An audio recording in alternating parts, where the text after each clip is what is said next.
सीमा हैदर से एटीएस ने क्या पूछा? पाकिस्तान सीमा के लिए पराया।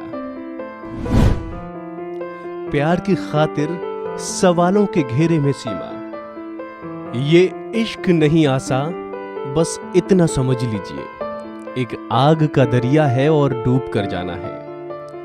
गालिब का ये शेर पाकिस्तान से आई सीमा हैदर पर एकदम सटीक बैठता है। दरअसल सीमा को इश्क हुआ तो ऐसा हुआ कि ना उसने धर्म देखा और ना ही दो देशों की दीवार। सचिन की मोहब्बत में मतवाली हुई सीमा कट्टर दुश्मनी के बीच प्यार के फूल खिलाने भारत चली आई। लेकिन कहते हैं कि इश्क इतनी आसानी से मिल जाए तो वो इश्क कैसा। लिहाजा सीमा हैदर के साथ भी वैसा ही हुआ। उन पर जासूस होने के आरोप लगे। भारत की तमाम एजेंसियां एक्टिव हो गई, लेकिन सोशल मीडिया से लेकर स्ट्रीम मीडिया तक में सीमा हैदर के चर्चे होने लगे। यहां तक कि बात पाकिस्तान तक पहुंची तो पाकिस्तान से सीमा को धमकियां मिलने लगी। लेकिन सीमा ने सामना किया उन सामाजिक तानों का जो हर रोज सीमा को मिल रहे थे। सीमा ने सामना किया उन हालातों का जो सीमा के सामने दीवार बनकर खड़े थे। लेकिन दुनिया के सवालों का कब तक सीमा जवाब देती। लिहाजा शारीरिक क्षमता ने दम तोड़ दिया और सीमा बीमार हो गई। लगभग 2 दिन डॉक्टरी इलाज के बाद एक बार फिर सीमा ने मोर्चा संभाल लिया है और उन सवालों का डटकर सामना कर रही हैं जिनके जवाब अभी उनको देने बाकी हैं। मैंने सच तो बोला, अब समझा पाई या ये कोई समझाने वाली बात नहीं थी। उन्होंने पूछा, मैंने सच बोला, अब जो कहेंगे वो वैसा ही करेंगे हम। जी जी। जब जांच चलती कैसे बात हुई, आगे कि जो है कोई तीसरा था जिसने आपकी हेल्प करी अंदर घुसने में इंडिया में? ऐसा कुछ भी नहीं था, ना ऐसा था, ना मैं किसी पे झूठा इल्ज़ाम लगाऊंगी। अगर एक झूठ बोलूँगी तो 100 झूठ बोलने पड़ेंगे। तो मैंने जो सच था वो बोला है।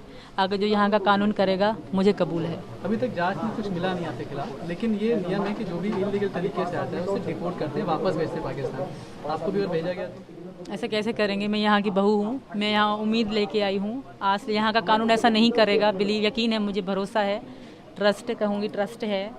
तो मैं यहाँ की अब यहाँ की बेटी हूँ, यहाँ की बहू। पाकिस्तान मुझे मतलब वो आना, वो मुझे मेरे लिए मतलब पराया देश बन चुका है। होटल वाले ये कह रहे हैं कि आप नाम बदल के रह रहे थे, आधार कार्ड सचिन लेके गए थे, यहाँ से क्या कुछ है ये? ऐसा कुछ भी नहीं है। वो हमारे साथ फैमिली की तरह रहते थे।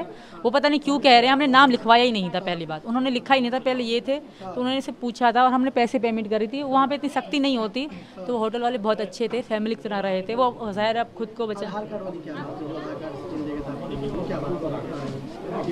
क्या फर्जी आधार कार्ड थे आपके पास? नहीं, बिल्कुल मेरे पास जो सही आधार कार्ड थे। हाँ बिल्कुल, मैं मनाती थी, 2 मना चुकी हूँ मैं पीछे। वो मेरी वीडियो भी इंस्टाग्राम में है और वायरल भी हो रही हैं। एक लाल साड़ी थी, एक गुलाबी साड़ी थी मेरी। मैंने 2 साड़ी भी खरीदी थी। मैं वापस नहीं जा सकती, वहाँ मेरे लिए बुरी मौत इंतज़ार कर रही है। तो यहाँ का कानून ऐसा गलत नहीं करेगा मेरे साथ। और आप सबसे भी रिक्वेस्ट है कि सपोर्ट में बोलो। जिस तरह गलत बोल रहे हो, भाई को बॉयफ्रेंड, बाप को बॉयफ्रेंड, इस तरह मत बोलो। हमारी भी इज्जत है, आत्मा सम्मान है। हालांकि कहते हैं कि तालियां कभी एक हाथ से नहीं बजती हैं। सीमा और सचिन के प्यार में भी ऐसा ही हुआ। जितनी मोहब्बत सीमा सचिन से करती हैं, उतनी ही सचिन सीमा से करते हैं। और शायद यही वजह है कि कानून के इन तमाम दाव पेचों के बीच सचिन सीमा की पूरी तरह ढाल बनकर खड़े रहे। न सिर्फ सचिन, बल्कि सचिन का पूरा परिवार सीमा और सचिन के साथ खड़ा है। लिहाजा सवालों की जद में सिर्फ सीमा हैदर अकेली नहीं थी, बल्कि यूपी एटीएस के टारगेट पर ग्रेटर नोएडा के सचिन भी थे। सचिन ने उन उठते तमाम सवालों का जवाब दिया और बड़ी बेबाकी से दिया। देखिए, मैं खैर ये भी मेरी बीवी है, यहाँ की बीवी हो चुकी है यहाँ पे, और मैं अपनी बहू मानता हूँ इसे, और मेरी घरवाली है।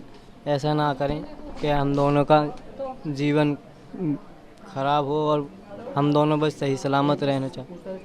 पूछताछ यही हुई थी कि कैसे आए थे, कैसे गए थे, कब से बात हुई, कहाँ मिले, कैसे हुई, यही जानकारी हुई थी। यही पूछ रहे थे क्या घर पर आ गए थे हम पूछताछ के बाद। क्या नहीं, मना तो नहीं गया था। खैर कि हम खुद, हमारी तबीयत गले वाले से हमारी खुद तबीयत खराब हुई। फिलहाल अब तक दोनों से जितनी भी पूछताछ हुई है, एजेंसियों को सीमा के जासूस होने के कोई पुख्ता सबूत नहीं मिले हैं, लेकिन शक की सुई हमेशा सीमा के इर्द गिर्द घूमती रहेगी और जांच होनी भी चाहिए। लेकिन तारीफ करनी चाहिए उस इश्क की जिसको सचिन और सीमा दोनों साथ मिलकर जी रहे हैं। तारीफ करनी चाहिए सीमा के हौसलों की जो प्यार की खातिर अकेली लगभग 1200 किलोमीटर दूर से भारत दौड़ी चली आई। लिहाजा समाज का क्या है, इश्क करने वालों ने हमेशा सामाजिक ताने झेले हैं। उन लोगों के लिए किसी शायर ने कहा है कि गली के मोड़ पे लड़कों के एक जमघट से किसी ने दर्द भरी लय में माहिया गाया, मेरी किसी से मोहब्बत नहीं मेरे दोस्त, मगर फिर भी दिल बेकरार भर आया। फिलहाल इस खबर में इतना ही। बाकी अन्य अपडेट्स के लिए बने रहिए वन इंडिया हिंदी के साथ।